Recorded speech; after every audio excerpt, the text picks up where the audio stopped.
হয়েছে হাজিপুর ইউনিয়নের শহীদুল ইসলাম বিশ্বাস এবং হান্নান এবং পানাদি ইউনিয়ন পরিষদের চেয়ারম্যান কৃষক দলের সদস্য সচিব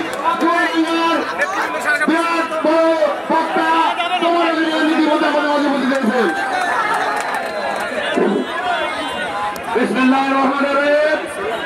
আজকের এই ঐতিহাসিক জনসভায় আজকের এই 5ই আগস্টের বিজয়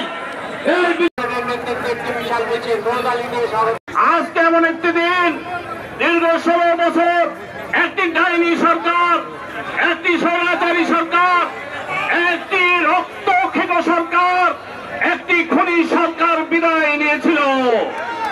সংগ্রামী বন্ধুরা, আপনারা জানেন এবং আমার ধন্যবাদ থেকে যে সমস্ত নেতা কর্মী ভাইরা এসছেন, আমরা মিছিল শেষ হওয়া পর্যন্ত কেউ আমরা চলে যাব না। শেষ হবে এখানে এসে, এখান থেকে আমরা আমার পরবর্তী বিদায় নেব। ধন্যবাদ সকলকে। বক্তব্য